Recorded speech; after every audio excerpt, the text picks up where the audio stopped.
Process, এটা চলতে থাকবে, এটার উপর আলোচনা হতে হবে। আর মান্না ভাই যেটা বলবে জনগণ কিছু জানে না পিয়ার সম্বন্ধে, সুতরাং যারা পিয়ারের পক্ষে, এটা তাদের দায়িত্ব হবে তাদের এজেন্ডাতে এনে জনগণের কাছে নিয়ে জনগণের ম্যান্ডেট দিতে হবে। একটা কথা আমি যদি আমরা কিন্তু একটা কন্ট্রাডিকশন হয়ে যাচ্ছে বাংলাদেশের প্রয়োজন প্রেক্ষাপটে। একটা কমিশন হয়েছে ঐক্যবদ্ধ কমিশন। আমার সাধারণভাবে আমি যেটা বুঝি, ঐক্যবদ্ধ কমিশন হয়েছে কনসেনসাস বিল্ডিং, অর্থাৎ যতটুকু ঐক্যমত হবে আমরা সেই জায়গাটা ক্লোজ করতে হবে, রাইট? যেখানে ঐক্যমত হবে না সেটা ক্লোজ করার তো দরকার নেই, সেটা প্রত্যেকটি দল তারা জনগণের কাছে নিয়ে যাবে, ম্যান্ডেট নিতে হবে। এবার ঐক্যমত যেটা হয়েছে এটাও তো ম্যান্ডেট লাগবে। বাংলাদেশের জনগণ আমাদের 20টা দলকে, রাজনৈতিক দলকে কোনো দায়িত্ব তো দেয় নাই যে আপনারা বসে বাংলাদেশের ভবিষ্যৎ ঠিক করে দেন। আমি এখানেই কোয়েশ্চেন করতেছি, ঐক্যমত্য কমিশনে আমরা যা করতেছি, হু আর উই? বাংলাদেশের জনগণকে আমাকে দায়িত্ব দিচ্ছে, আপনারা 20-30টা দল বসে আগামী বাংলাদেশ কেমন হবে, বাংলাদেশের গণতন্ত্র কিভাবে হবে, গণতন্ত্রের প্রক্রিয়া কি হবে, এই দায়িত্ব কেউ তো দেয় না আমাদেরকে। একটা হচ্ছে আমাদের ডেমোক্রেসিতে হচ্ছে conversation, dialogue, interaction in the process, ওইটার মাধ্যমে এই কাজটা আমরা করতেছি। সুতরাং আমাদের ওই লিমিটেশনটা আমাদের বুঝতে হবে যে এখানে কিন্তু সব জায়গায় ঐক্যমত হবে না, কিন্তু আমরা তো বাকশাল করছি না, বাকশাল করার চেষ্টা করা ঠিক হবে না। সব জায়গায় আমরা সকলে আলাদা আলাদা ভিন্ন ভিন্ন দল করছি। সুতরাং ভেরি ঐক্যমত কমিশন যে সবকিছু ডিসাইড করে দিতে পারবে এটা বোঝার কোনো কারণ নেই। যতটুকু কনসেনসাস ঐক্যমত হবে ততটুকুতে ক্লোজ করে বাকিটা আমরা সাইফুল ভাইও বলেছে, আমরা প্রত্যেকটি রাজনৈতিক দলের অধিকার আছে জনগণের কাছে ম্যান্ডেট নেওয়া, আগামী নির্বাচনে আমরা নিয়ে যাবো সেখান থেকে। এখন এখানে যেমন বিএনপি 31 দফায় সবকিছু আসেনি, আমাদের তো কোনো সমস্যা নেই। রুবেলের দলের সবকিছু এখানে আসে নাই, মান্না ভাইয়ের দলের আসে নাই, সাইফুল ভাইয়ের দলের আসে নাই, সমস্যা নেই, আসার কোনো কারণ নেই। কারণ প্রত্যেকের একটা নিজস্ব দর্শন, চিন্তা ভাবনা, আগামী রূপরেখার চিন্তা আছেন তো সবাই। সুতরাং আমরা যে সব জায়গায় ঐক্যমত হবো তা তো না। এখন কি আপনি যে বিষয়গুলোতে ঐক্যমত হয় নাই, আপনি কি সবগুলোর উপর এখন কি গণভোটে জিততে পারবেন? তাহলে এই প্রশ্নটা কেন আসছে? আমি এই পিয়ারের জন্য আমাকে গণভোটে যেতে হবে কেন? আমাদের তো প্রত্যেকটি দলের অনেকগুলো ইস্যু আছে যেগুলো ঐক্যমত হয় নাই। তাহলে ওই যদি গণভোটের প্রক্রিয়া আপনি যেতে চান আগামী 2 বছর তো আপনাকে গণভোটই করতে হবে। ফার্স্ট অফ অল এই দায়িত্ব আমাদেরকে কে দিয়েছে এই সিদ্ধান্ত নেওয়ার জন্য? আমাদেরকে জনগণ এই দায়িত্ব দেয় নাই। বাংলাদেশে একটি অন্তর্বর্তী সরকার গঠিত হয়েছে কিসের ভিত্তিতে? কারণ সংবিধানের ভিত্তিতে হয়েছে। তো বর্তমান সংবিধানের ভিত্তিতে এই সরকার চলছে। সুতরাং বর্তমান সংবিধানের ভিত্তিতে সরকার চলে, অন্তর্বর্তী সরকার চলে, তাহলে আমাদের গণতান্ত্রিক অর্ডারকে যদি ফিরিয়ে আনতে হয় এবং পরবর্তীতে পরিবর্তন করতে হয়, প্রথম দায়িত্ব হচ্ছে আমাদের বর্তমান সংবিধানের আওতায় নির্বাচন করে গণতান্ত্রিক অর্ডারে আপনাকে আসতে হবে আগে। আপনি once you restore the democratic order, আপনি সেখান থেকে আপনার পাবলিক ডিসকোর্সে বলেন, পার্লামেন্টারি ডিবেটে বলেন, পার্লামেন্টের ভিতরে বাইরে বহু আলোচনার একটা গণতান্ত্রিক দেশের সুযোগ থাকবে।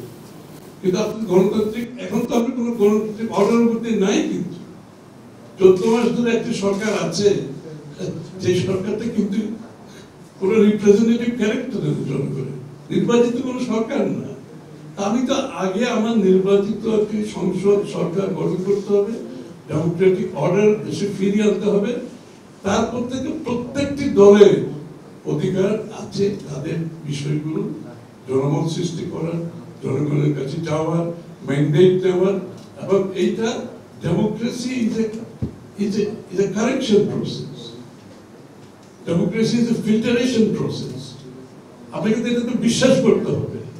আমি আজকে আমরা 20টা দল বসে আগামী দিনে 50 বছর বাংলাদেশ সিদ্ধান্ত নেওয়ার অধিকার আমাদের নেই। আপনাকে ডেমোক্রেটিক অর্ডারে গিয়ে ডেমোক্রেটিক প্রসেসের মধ্যে থেকে আপনার কথাগুলো বলতে হবে।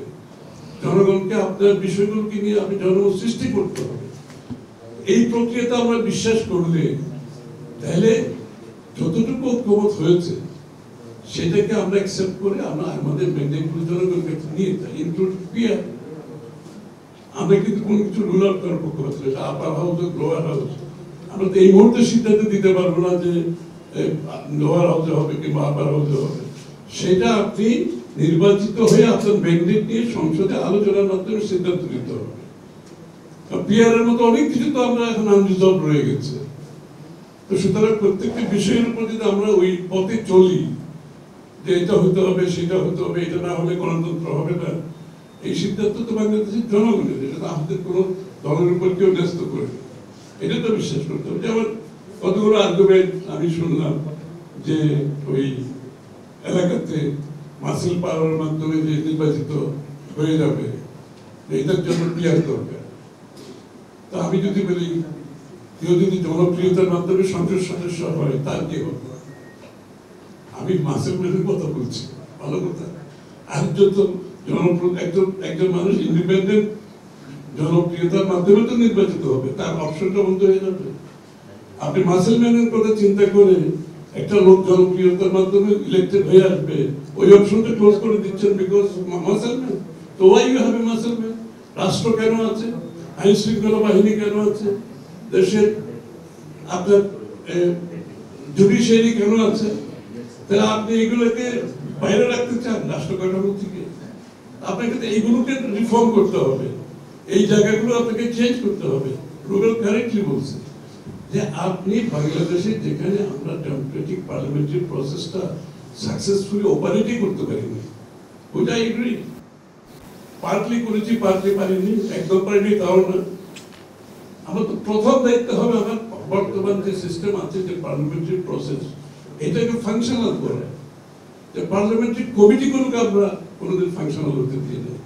এই যে আপনার নিয়োগের কথা বলছে, মান্না ভাই বলছে এটা কি এক্সিকিউটিভরা করবে নাকি কারা করবে নিয়োগের ক্ষেত্রে বিভিন্ন কনস্টিটিউশনাল এবং নন কনস্টিটিউশনাল পজিশনে।